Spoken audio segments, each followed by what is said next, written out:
ఆషాఢం పేరుకు ఇది శూన్యమాసమైన ముల్లోకాలను పాలించే జగన్మాతను భక్తి శ్రద్ధలతో కొలిచే మాసంగా పిలుస్తారు.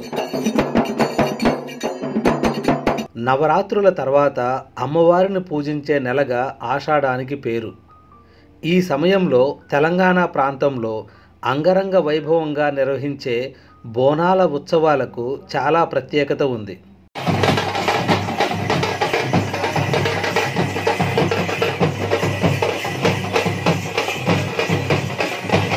బోనం అంటే అమ్మవారికి సమర్పించే నైవేద్యం అని అర్థం. భోజనం ప్రకృతి అయితే బోనం వికృతి. శివసత్తుల పూనకాలతో, పోతురాజుల నృత్యాలతో, ఘటాల ఊరేగింపుల మధ్య తలపైన బోనం పెట్టుకొని ఆలయానికి తరలివచ్చే మహిళలు శక్తి స్వరూపిణిని భక్తి శ్రద్ధలతో కొలిచే సందర్భమే బోనాల పండుగ.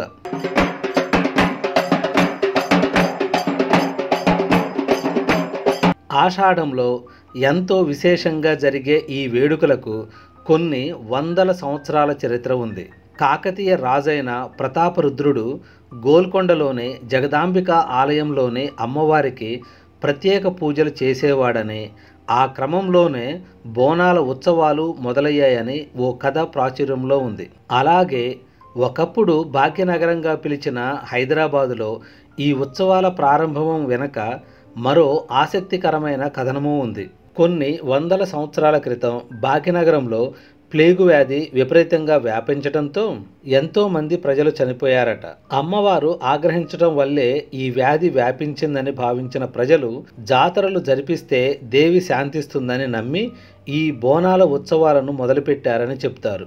అప్పటి నుంచి నేటి వరకు ఏటా ఆషాఢంలో ఈ ఉత్సవాలను తెలంగాణలోని వివిధ ప్రాంతాల్లో అంగరంగ వైభవంగా నిర్వహిస్తున్నారు. అలాగే ఈ సమయంలో జగన్మాత పుట్టింటికి చేరుకుంటుందట. అలా వచ్చే అమ్మవారిని తమ ఇంటి ఆడపడుచుగా భావించి బోనాన్ని సమర్పిస్తే సంతోషిస్తుందని భక్తుల విశ్వాసం.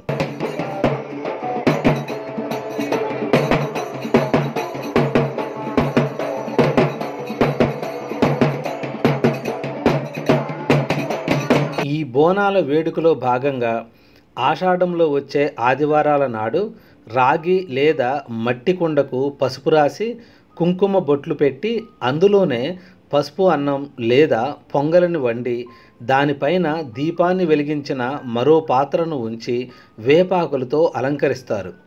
ఇలా తయారు చేసిన బోనాన్ని మహిళలు తలపైన పెట్టుకొని డప్పుల చప్పుళ్ల మధ్య ఊరేగింపుగా ఆలయానికి వెళ్ళి తల్లికి నివేదిస్తారు. తమ కుటుంబాన్ని, ఊరిని కాపాడమంటూ వేడుకుంటారు.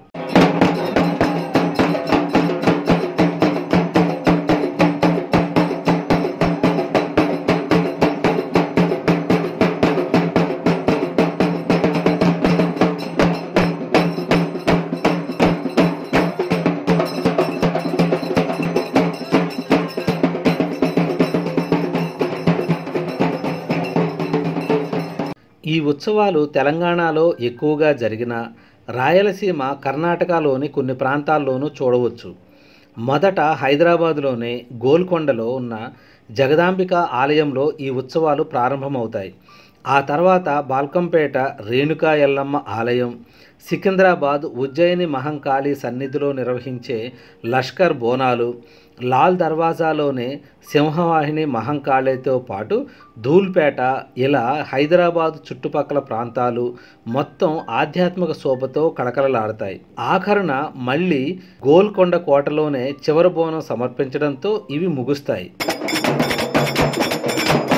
ఈ ఉత్సవాల్లో భాగంగా రంగం పేరుతో చెప్పే భవిష్యవాణికి ఎంతో ప్రాధాన్యమిస్తారు భక్తులు.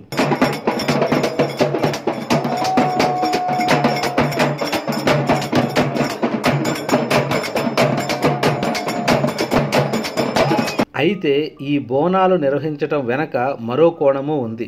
ఆషాఢంలోనే వర్షాలు మొదలవుతాయి.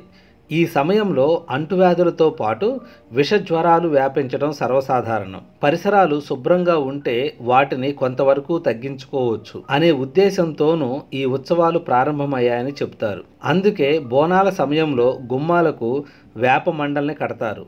వేప ఆకులకు క్రిమి కీటకాలను దూరం చేసే గుణం ఉంటుంది. మహిళలు ఉత్సవంలో భాగంగా కాళ్లకు పసుపు రాసుకుంటారు.